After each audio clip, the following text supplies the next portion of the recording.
आता लोटा था। नवयुवक ने पूछा, कहाँ मिला पानी? यहां से थोड़ी दूर एक कुआं है, पर वह ऐसे स्थान पर है कि अनजान को पता नहीं लग सकता। नवयुवक ने पानी पिया और बोला, अब जाकर होश ठिकाने आए। मनुष्य एक साथ कितना शक्तिशाली और कितना शक्तिहीन है। शक्तिशाली इतना कि पूरे संसार को वश में कर लेने की बात करता है, और शक्तिहीन इतना कि पानी न मिलने पर व्याकुल हो उठता है। फिर नवयुवक ने अपने साथी से कहा, इस देहाती को एक सोने की मुद्रा दे दो। देहाती बोला, वो किस लिए? पानी का मूल्य? ईश्वर ने पानी इसलिए नहीं बनाया कि वह बेचा जाए, उस पर सबका समान अधिकार है। ईश्वर की बनाई और दी हुई वस्तु का मूल्य मैं कैसे ले सकता हूं? यह पानी का मूल्य नहीं, तुम्हारे परिश्रम का पुरस्कार है। मेरे परिश्रम का पुरस्कार? मैंने परिश्रम ही कौन सा किया है? प्यासे को पानी पिलाना प्रत्येक मनुष्य का कर्तव्य है। कर्तव्य में पुरस्कार का क्या काम? खैर, तुम्हारी इच्छा। तुम्हारा हम पर एहसान रहेगा। नहीं नहीं, यह एहसान की बात ही नहीं। खैर छोड़ो, किस गांव में रहते हो? चंदनपुर। फिर प्रणाम करके देहाती निकल गया। इस बात को 5 वर्ष बीत गए। चंदनपुर गांव में अकाल पड़ गया। इधर राजा की ओर से लगान वसूली के लिए सख्ती होने लगी। गांव में त्राही त्राही मच गई। अंत में जब राज्य कर्मचारियों का अत्याचार असह्य हो उठा तो चंदनपुर में पंचायत बैठी। इस पंचायत में वह देहाती भी था। गांव के मुखिया ने कहा, फसल तो हुई नहीं, हम लोगों के बाल बच्चे भूखे मर रहे हैं, और इधर सरकारी लगान के लिए राज्य के कर्मचारी हम पर घोर अत्याचार कर रहे हैं। बड़े महाराज तो दयावान थे, वो होते तो ऐसा कभी नहीं होता। वो तो भगवान को प्यारे हो गए, अब उनके पुत्र से कोई आशा नहीं। लेकिन फिर भी कुछ आदमी जाकर उनसे प्रार्थना करेंगे, शायद वे कुछ दया करें। इसके पश्चात प्रतिनिधियों का चुनाव हुआ। हमारा वही पूर्व परिचित देहाती भी चुना गया। यह लोग महाराज के महल पहुंचे, परंतु महाराज तक पहुंचना कठिन था। 3 दिन निकल गए। निराश होकर मुखिया ने कहा, ऐसा अंधेरा तो कहीं नहीं देखा। फरियाद करने आए तो फरियाद भी नहीं सुनी जाती। फिर देहाती बोला, शाम को महाराज की सवारी इधर से निकलती है। आज मैं महाराज से बात करके ही रहूंगा। शाम को निश्चित समय पर महाराज की सवारी निकली। एक बढ़िया फीटन पर महाराज सुशोभित थे। 4 सवार पीछे और 4 आगे चल रहे थे। देहाती पहले से ही सड़क के निकट आकर बैठ गया। जो ही महाराज की फिटन आई, वह लपक कर सड़क के बीचों बीच लेट गया। सवार चिल्लाए, हटो हटो, पर वह निश्चल पड़ा रहा। फिटन रुक गई। महाराज ने कहा, कौन है वहां? उसे हमारे सामने ले आओ। देहाती ने महाराज की ओर देखा। महाराज के मुख पर दृष्टि पड़ते ही वह चौंक उठा। उसने देखा कि महाराज और कोई नहीं, वही नवयुवक है जिसे उसने 5 वर्ष पहले जंगल में पानी पिलाया था। परंतु उसने अपने विस्मय को तुरंत दबा दिया और बोला, सरकार, मैं चंदनपुर का रहने वाला हूं। हम लोग श्रीमान के पास फरियाद लेकर आए हैं। फिर देहाती ने अपने गांव की दुर्दशा और राज्य कर्मचारियों के अत्याचार का वृत्तांत सुनाया। महाराज बोले, हम कल तुम्हारी फरियाद का जवाब देंगे। फिर महाराज ने अपने सेवकों से कहा, इन्हें मेहमान खाने ले जाओ। दूसरे दिन महाराज ने केवल देहाती को एकांत में अपने पास बुलाकर पूछा, तुमने हमें पहचाना? हाँ महाराज, कल ही पहचान लिया था। यदि मैं तुम्हें न पहचानता तो कम से कम तुम्हें अपनी पहचान तो देनी चाहिए थी। महाराज, मैं उस छोटी सी बात की याद दिलाकर कुछ नहीं कहना चाहता। मेरा जो कर्तव्य था मैंने किया। अब श्रीमान से यही प्रार्थना है कि वे अपना कर्तव्य करें। आप अपना कर्तव्य पालन करेंगे तो मेरे ऊपर भी श्रीमान का कोई एहसान नहीं रहेगा। महाराज देहाती की स्पष्टवादिता देखकर स्तंभित रह गए। बोले, इस फसल की मालगुजारी माफ की जाती है और भविष्य में चंदनपुर की मालगुजारी सदैव के लिए माफ। अब तो खुश हो? यह कहकर महाराज ने देहाती की ओर इस प्रकार देखा मानो वे उस पर अपना एहसान लादने में सफल हो गए। देहाती बोला, नहीं महाराज, ऐसा मत कीजिए। सदा के लिए माफ क्यों? राज्य का कर देना हमारा कर्तव्य है। यदि ईश्वर हमें देगा तो हम श्रीमान को अवश्य देंगे। यह कहकर प्रणाम करके वह निकल गया। महाराज बोले, आज तूने मुझे परास्त कर दिया। अब जो कहानी मैं आपको सुनाने जा रही हूँ वो महादेवी वर्मा जी ने लिखी हुई कहानी है, गौरा। गौरा मेरे बहन के घर पली हुई गाय थी। उसे बड़े स्नेह और दुलार से पाला गया था। एक दिन बहन ने मुझसे कहा, तुम इतने पशु पक्षी पाला करती हो, एक गाय क्यों नहीं पाल लेती? मेरी ले जाओ। मैंने ध्यान पूर्वक गौरा को देखा। पुष्ट लचीले पैर, भरी हुई पीठ, लंबी सुडौल गर्दन, बड़े बड़े सींग, कमल की दो पंखुड़ियों जैसे कान, लंबी पूंछ, सब कुछ सांचे में ढला हुआ था। गाय को मानो इटालियन मार्बल से बनाया गया हो। गौरा को देखते ही मैंने उसे घर ले जाने का निश्चय किया। गाय जब मेरे बंगले पर पहुंची तब मेरे परिचितों में श्रद्धा का ज्वर सा उमड़ आया। उसे लाल सफेद गुलाबों की माला पहनाई गई, टीका लगाया गया, आरती उतारी गई, उसे दही पेड़ा खिलाया गया। पता नहीं इस पूजा अर्चना का उस पर क्या प्रभाव पड़ा, पर वह बड़ी प्रसन्न जान पड़ी। गौरा वास्तव में बहुत ही प्रियदर्शनी थी। विशेषतः उसकी काली आंखें बड़ी सुंदर थी। उनमें एक अनोखा विश्वास का भाव दिखता था। कुछ ही दिनों में वह सबसे इतना हिलमिल गई कि अन्य पशु पक्षी अपनी लघुता और उसकी विशालता का अंतर खो गए, भूल गए। कुत्ते बिल्ली उसके पेट के नीचे और पैरों के बीच में खेलने लगे। पक्षी उसकी पीठ और माथे पर बैठकर उसके कान तथा आंखें खुजलाने लगे। वह भी स्थिर खड़ी रहकर और आंखें मूंद कर मानो उनके संपर्क सुख की अनुभूति में खो जाती। हम सबको आवाज से नहीं, पैरों की आहट से पहचानने लगी थी।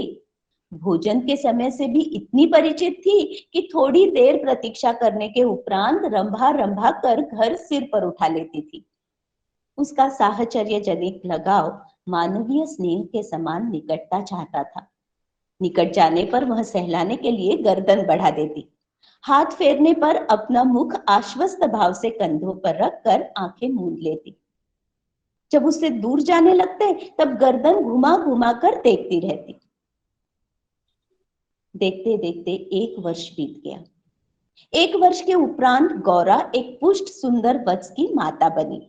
हमने बछड़े का नाम रखा लाल मणि। अब हमारे घर मानो दुग्ध महोत्सव आरंभ हुआ। गौरा सुबह शाम 12 सेर से अधिक दूध देती थी। लाल मणि के लिए कई सेर छोड़ देने पर भी इतना अधिक शेष रहता कि आसपास के बाल गोपाल से लेकर कुत्ते बिल्ली तक सब पर मानो दूधो नहाओ का आशीर्वाद फलित होने लगा। कुत्ते बिल्लियों ने तो एक अद्भुत दृश्य उपस्थित कर दिया था। दुग्ध दोहन के समय सब गौरा के सामने एक पंक्ति में बैठ जाते और नौकर महादेव उनके लिए निश्चित बर्तन रख देता। पात्रों में दूध डाला जाता, जिसे पीने के उपरांत वे गौरा के चारों ओर उछलने कूदने लगते। जब तक वे सब चले न जाते गौरा प्रसन्न दृष्टि से उन्हें देखती रहती। जिस दिन उनके आने में विलंब होता वह रंभा रंभा कर मानो उन्हें पुकारने लगती। पर अब मैं दुग्ध दोहन की समस्या का कोई स्थायी समाधान चाहती थी। मेरे नौकर दूधा नहीं जानते थे। जो गांव से आए थे वे अभ्यास न होने के कारण यह कार्य इतना भूल चुके थे कि दुग्ध दोहन को घंटों लगा देते थे। गौरा के आने से पूर्व जो ग्वाला हमारे यहाँ दूध देता था, जब उसने इस कार्य के लिए अपनी नियुक्ति के विषय में आग्रह किया तब मैंने अपने समस्या का समाधान पा लिया। 3 मास बड़े आनंद से गुजरे, पर उसके उपरांत गौरा ने दाना चारा खाना कम कर दिया और वह उत्तरोत्तर दुर्बल और शिथिल रहने लगी। चिंतित होकर मैंने पशु चिकित्सकों को बुलाकर दिखाया।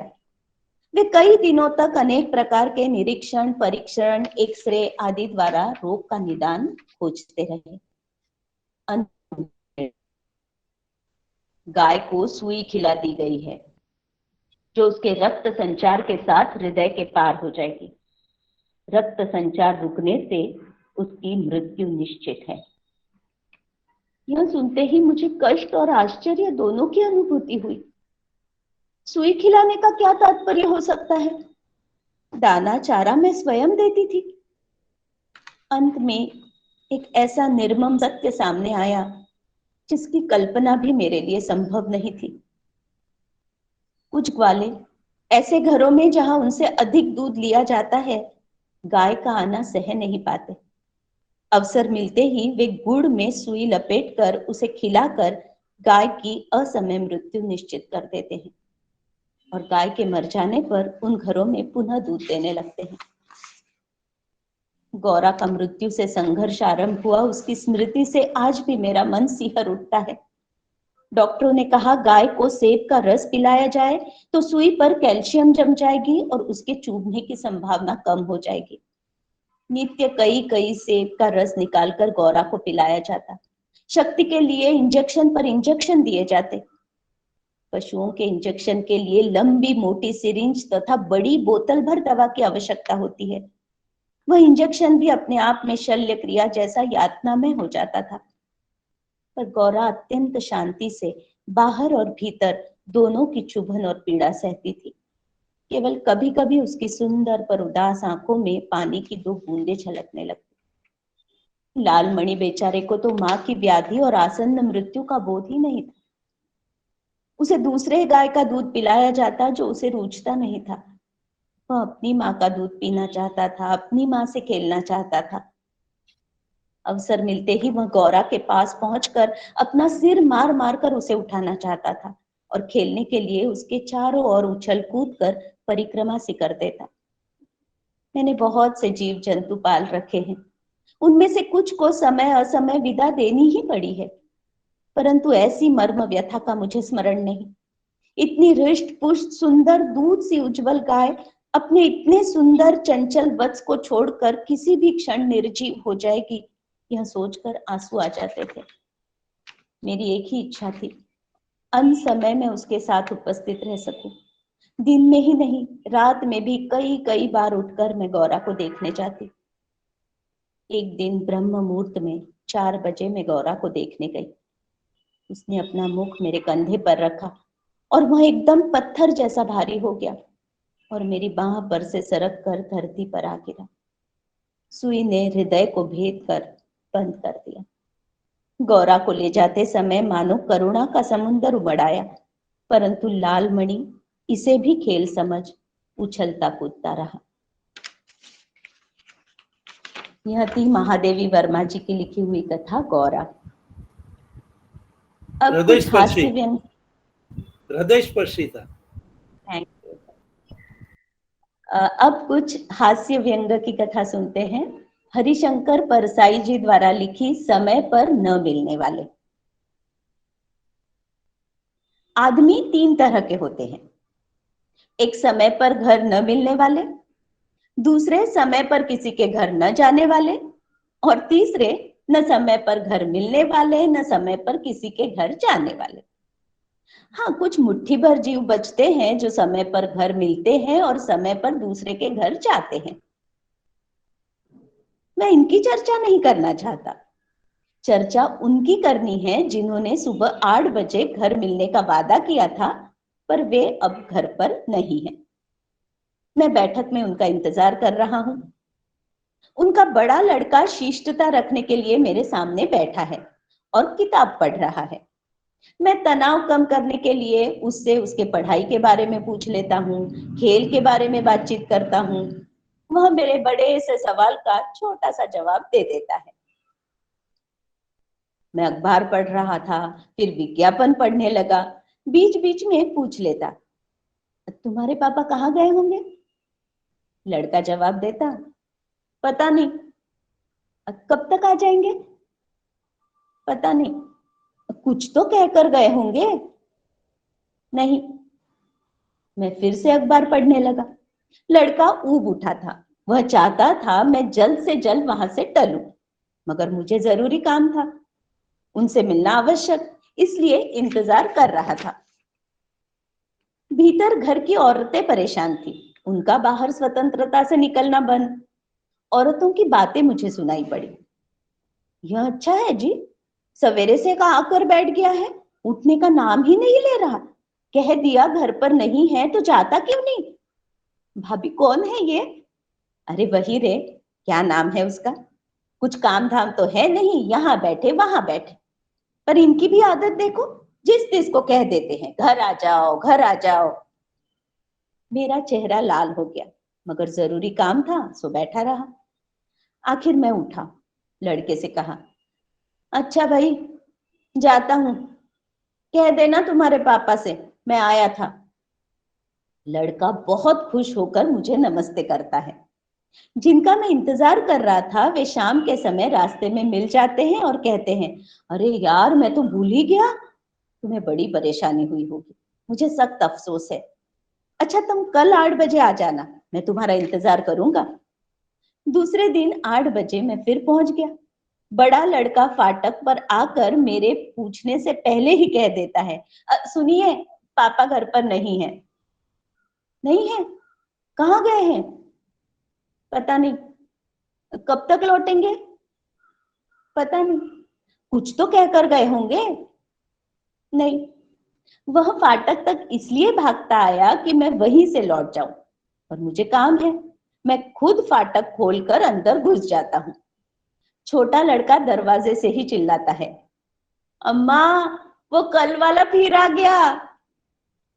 मैं बैठक में बैठ जाता हूँ। बड़ा लड़का किताब पढ़ने लगता है और मुंह छिपाकर हंसता है। भीतर औरतें बातें करती हैं। लो जी, बड़ा मट्ठर आदमी है, कह दिया घर पर नहीं है तो जाकर अपना काम धाम क्यों नहीं देखता? कुछ काम होगा तो देखेगा ना। सब हंस पड़ती हैं। छोटा लड़का सारे परिवार की भावना समझकर दरवाजे पर आकर मुझसे कहता है, ए सुनो, पापा बाहर गए हैं। बड़ा लड़का उसे डांटता है, मुन्ना चुप, भाग यहाँ से।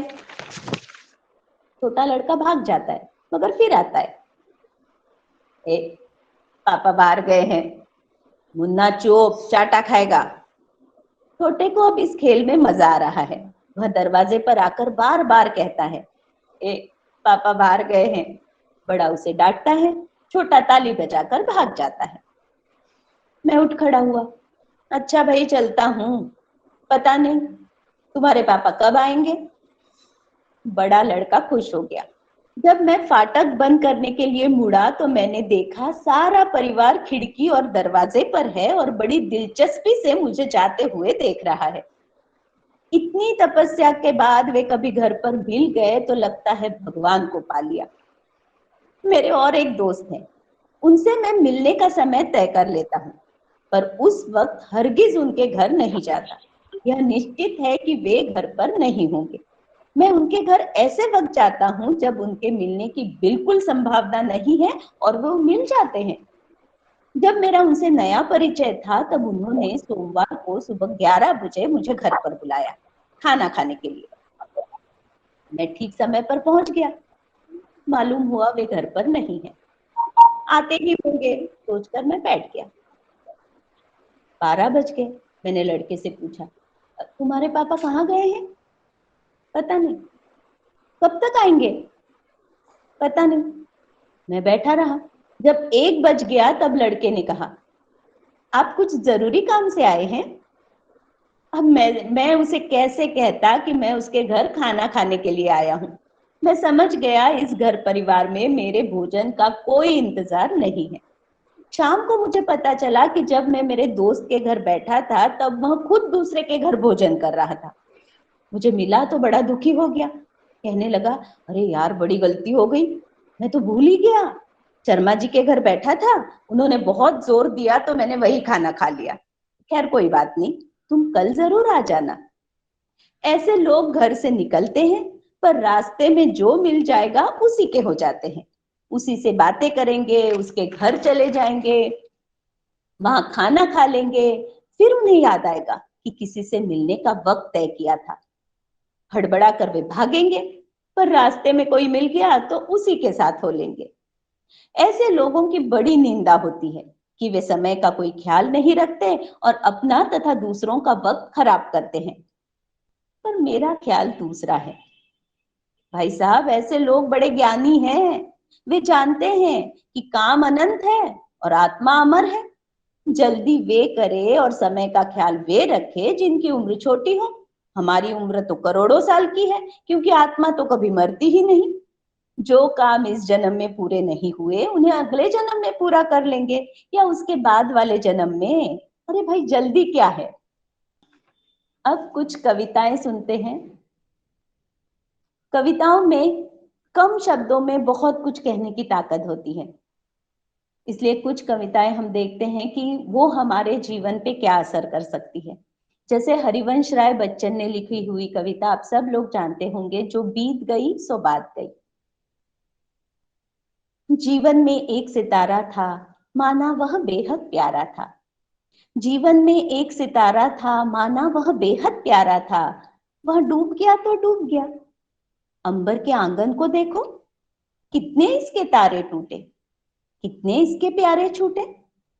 जो छूट गए फिर कहाँ मिले, पर बोलो टूटे तारों पर कब अंबर शोक मनाता है। जो बीत गई सो बात गई, जो बीत गई सो बात गई।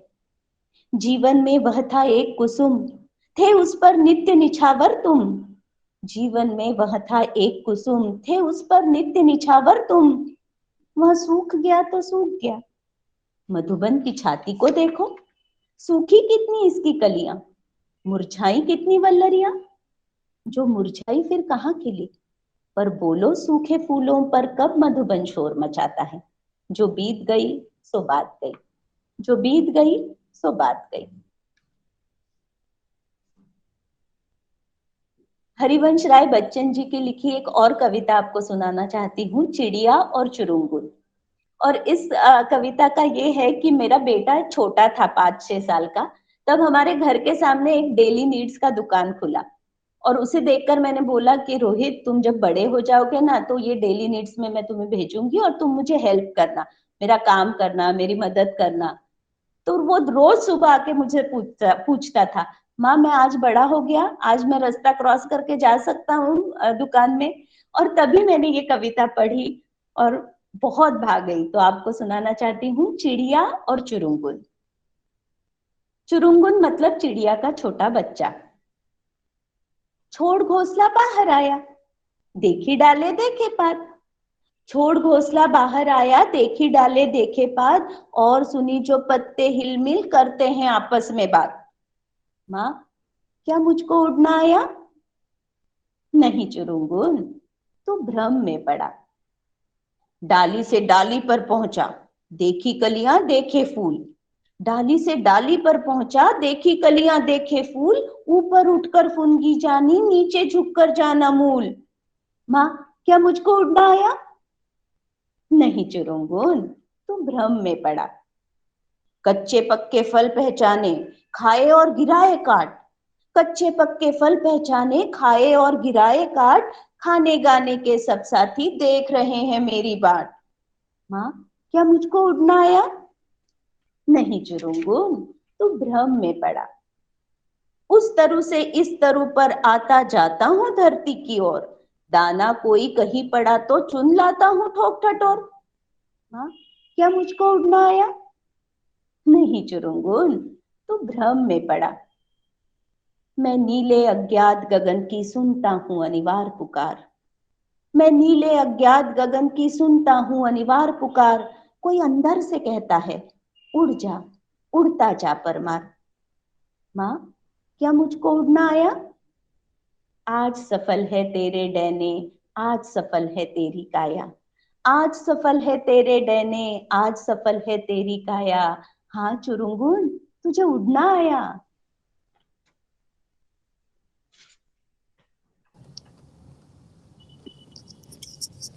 बहुत बढ़िया अब और मंजरी। एक, थैंक यू। अब और एक कविता सुनते हैं। नीलकंठ जी द्वारा लिखी हुई चींटी और चिड़िया। चींटी और चिड़िया मेरी दो गुरु हैं, एक चींटी, दूसरी चिड़िया। चींटी ने मुझे परिश्रम का पाठ पढ़ाया, चिड़िया ने चहकते गाते जीवन बिताना, हर हाल में खुश रहना सिखाया। दोनों ही मेरी गुरु हैं, एक चींटी, दूसरी चिड़िया। चींटी दिन निकलते ही काम करना शुरू कर देती है, अपने से ज्यादा वजन के दाने को मुंह में दबाए धकेलते बिल में घसीट ले जाती है। वह थकती नहीं, निराशा उसे घेरती नहीं। अकेले से बात नहीं बनती तो वह सहायता के लिए औरों से कहती है, फिर आनंद फानंद में सब काम में जुट जाती है, उसे पूरा करके ही मानती है। एक का काम सबका है, ये वह जानती है। परिश्रम, धीरज, सहयोग चींटी से सीखता रहा हूं, पर अफसोस अभी उसके पैरों की धूली भी नहीं हो पाया हूं।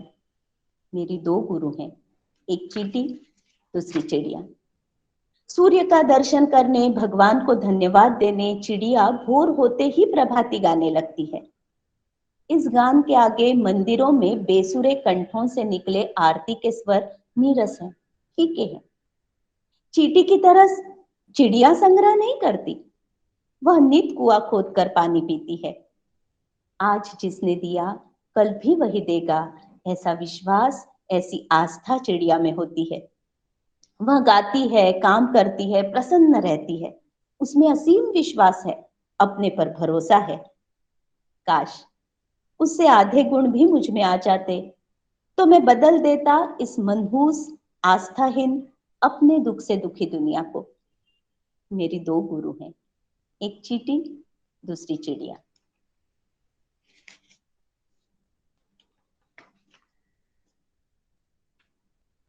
अब एक कविता सुनाने जा रही हूं, एक बूंद।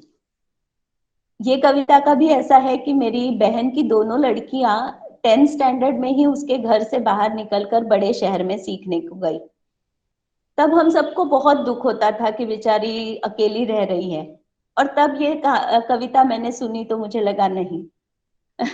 तो सुनते हैं एक बूंद, अयोध्या सिंह उपाध्याय की लिखी कविता। इतने कम शब्दों में कितना कुछ कह जाती है। जो निकलकर बादलों की गोद से थी अभी एक बूंद कुछ आगे बढ़ी, सोचने फिर यही जी में लगी, क्यों घर छोड़कर मैं यूं चल पड़ी। जो निकलकर बादलों की गोद से थी अभी एक बूंद कुछ आगे बढ़ी, सोचने फिर यही जी में लगी, क्यों घर छोड़कर मैं यूं चल पड़ी। मेरे भाग्य में है क्या लिखा, मैं बचूंगी या मिलूंगी धूल में। मैं बचूंगी या मिलूंगी धूल में, या जलूंगी गिर अंगारे पर किसी, चू पड़ूंगी या कमल के फूल में।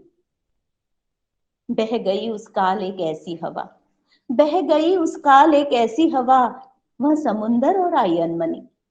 एक सुंदर सीप का था मुंह खुला, वह उसी में जा पड़ी मोती बनी। एक सुंदर सीप का था मुंह खुला, वह उसी में जा पड़ी मोती बनी। लोग यूं ही है झिझकते सोचते, जबकि उनको छोड़ना पड़ता है घर। लोग यूं ही है झिझकते सोचते, जबकि उनको छोड़ना पड़ता है घर।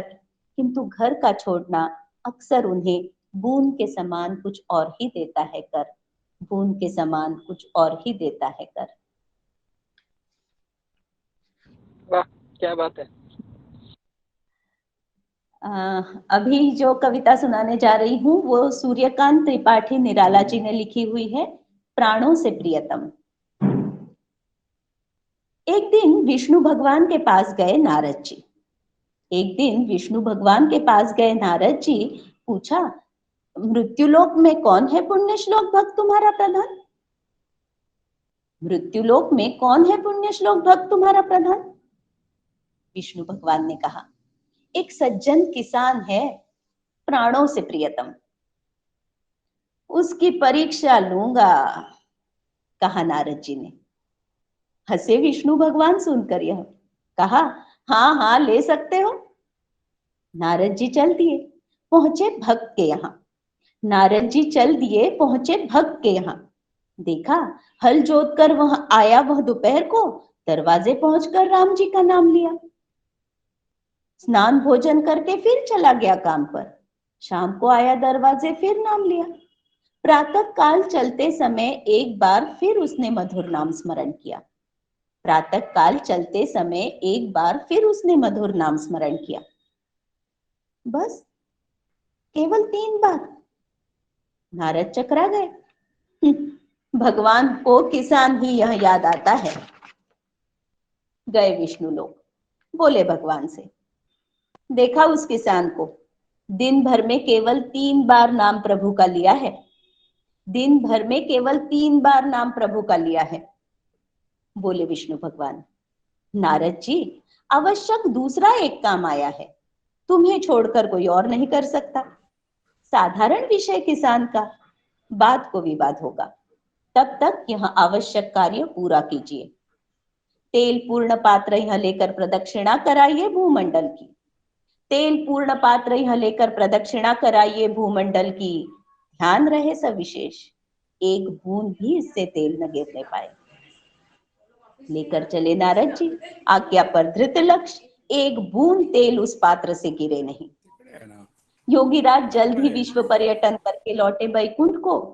तेल एक बूंद भी उस पात्र से गिरा नहीं, उल्लास मन में भरा था। नारद को देखकर विष्णु भगवान ने बैठाया स्नेह से और कहा, यह उत्तर तुम्हारा यही आ गया। बतलाओ, पात्र लेकर जाते समय कितनी बार नाम इष्ट का लिया? एक बार भी नहीं।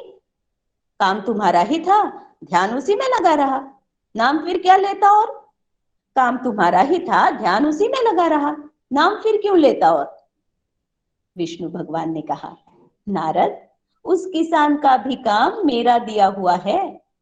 उत्तरदायित्व कई लादे हैं एक साथ, सबको निभाता और काम करता हुआ वह नाम भी लेता है। इसीलिए है प्राणों से प्रियतम, इसीलिए है प्राणों से प्रियतम।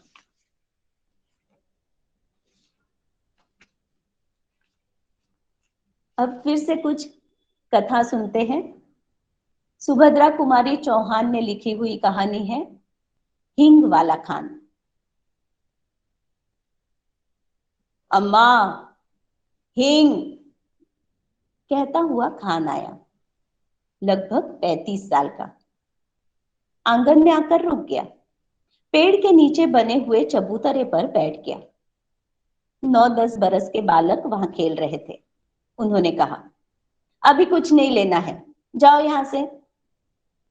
खान इतने में भला क्यों जाने लगा? वह जरा और आराम से बैठ गया और बोला, अम्मा, हींग ले लो, अब हम अपने देश को जाता है, बहुत दिनों के बाद लौटेगा। सावित्री इस हमउम्र बेटे की बात शायद ही कभी टाल सकी हो। रसोई घर से बाहर आकर बोली, हींग तो बहुत सी रखी है खान, अभी 15 दिन भी तो हुए नहीं जब तुमसे हींग ली है। हेरा हींग है अम्मा, हेरा हींग, हम तुम्हारे हाथ की बो नहीं मांगता है। एक ही तोला लो, पर लो जरूर, हम तो दे के जाएगा। फिर खान ने हींग के छोटे बड़े कई डिब्बे खोलकर रख दिए।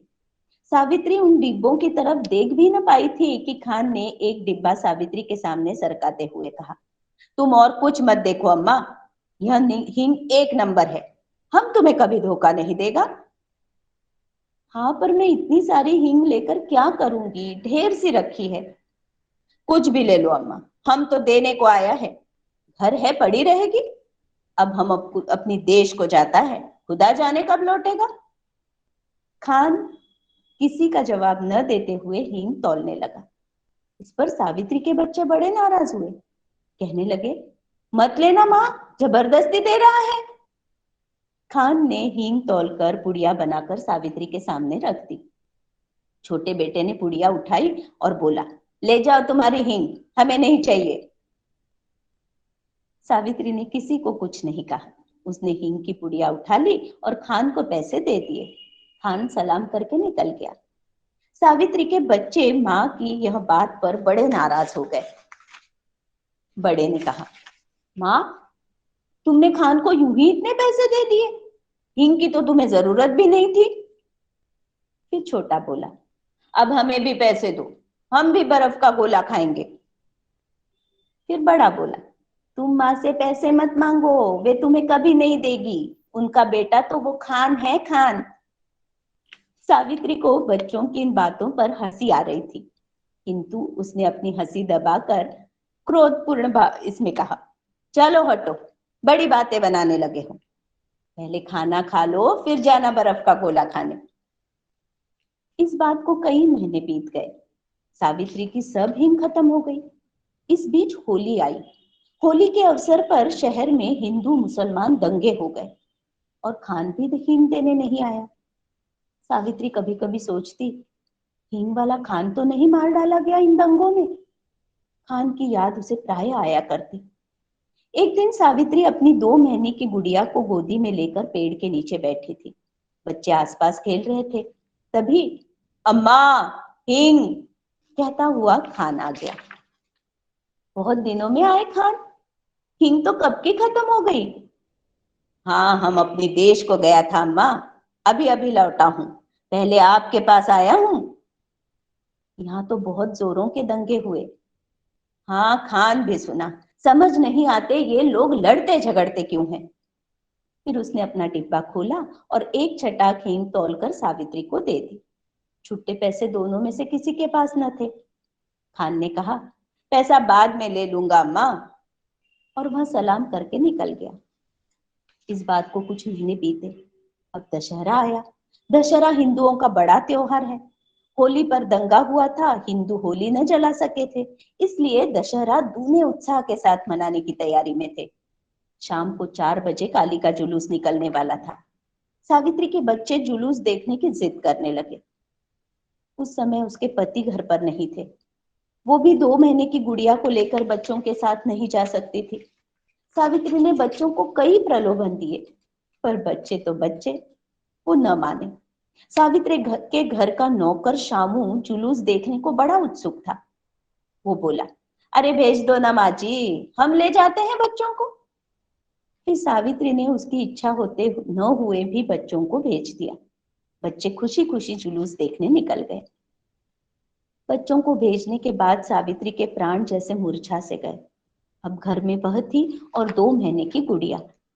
देखते ही देखते दिन ढल गया, अंधेरा बढ़ने लगा, पर सावित्री के बच्चे नहीं लौटे।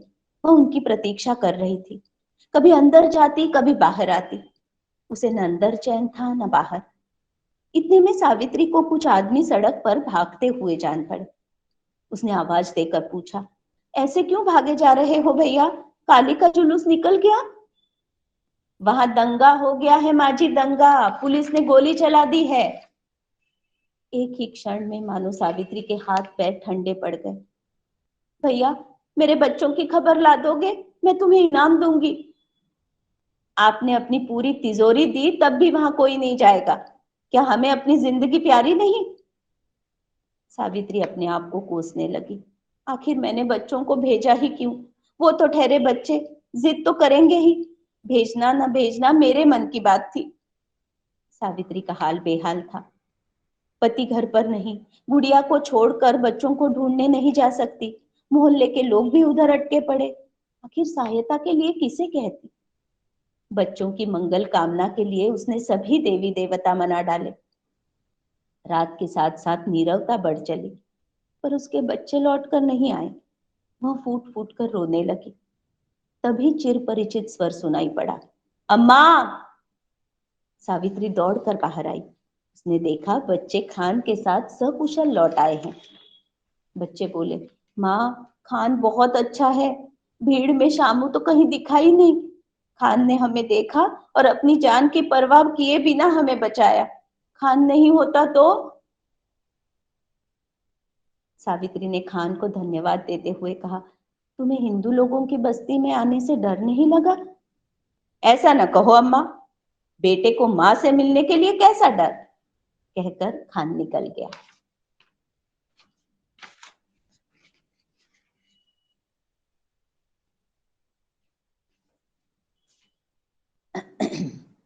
अब शरद जोशी जी का लिखा हुआ एक व्यंग सुनते हैं, जिसके हम मामा हैं।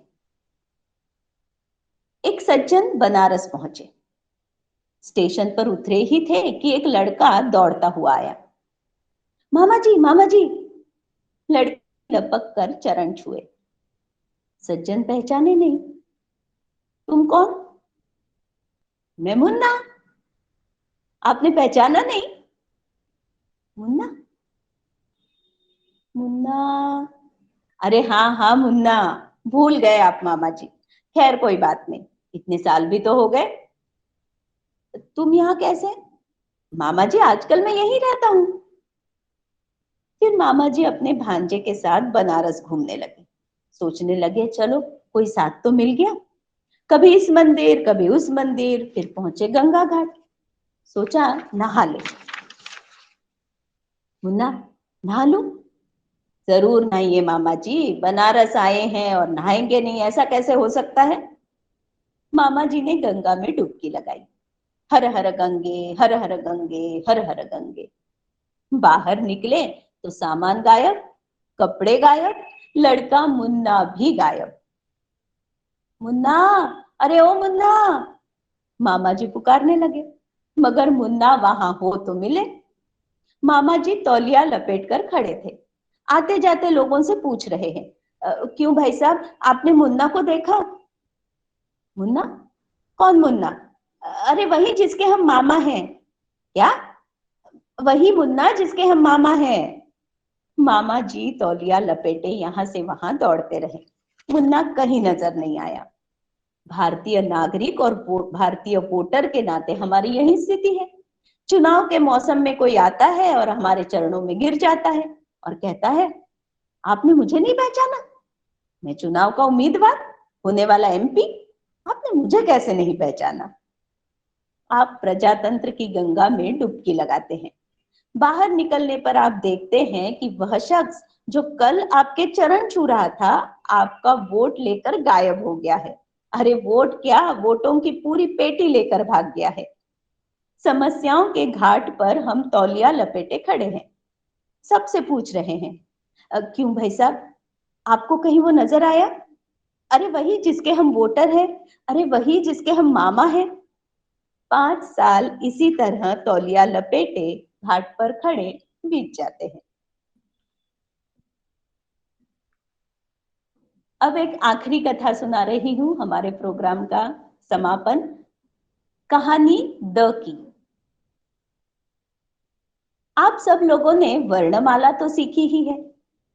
अ से अनार, आ से आम, क से कबूतर, द से दवात या दरवाजा। लेकिन आज मैं आपको द से कुछ और ही शब्द बताने वाली हूं। आइए एक कहानी सुनते हैं। एक बार भगवान के पास देवता पधारे। द से देवता। उन्होंने भगवान को प्रणाम किया। भगवान ने उनसे आने का कारण पूछा। देवता बोले, हम बड़े परेशान हैं, किसी काम में मन नहीं लगता। स्वर्ग में इतने सुख है, पर हमारा मन ही नहीं भरता, तृप्ति ही नहीं होती। इससे मुक्त होने का कोई उपाय बताइए। भगवान ने कहा, दो, और आंखें बंद कर ली और ध्यान में बैठ गए। देवता समझ नहीं पाए द का अर्थ क्या है। वे गए गुरु बृहस्पति के पास। उन्होंने कहा, द का अर्थ है दमन, अर्थात अपने आप पर रोक। स्वर्ग में इतने प्रकार के सुख है, आप लोग उन्हीं में भोगने में लगे रहते हो, इसलिए आलसी बनते जा रहे हो। भगवान ने आपसे कहा है कि आप मन और इंद्रियों का दमन करें। अब देवताओं में द से दमन की चर्चा होने लगी। तभी दानव भी भगवान के पास आ पहुंचे। द से दानव। उन्होंने भगवान से कहा, हे भगवान, हम जहां जाते हैं लोगों में भगदड़ मच जाती है, लोग हमारी निंदा करते हैं, हम लड़ते हैं बढ़ते ही रहते हैं, कुछ न मिला तो आपस में झगड़ कर एक दूसरे का सिर फोड़ते हैं। कोई ऐसी राह बताइए जिससे हमें शांति मिले।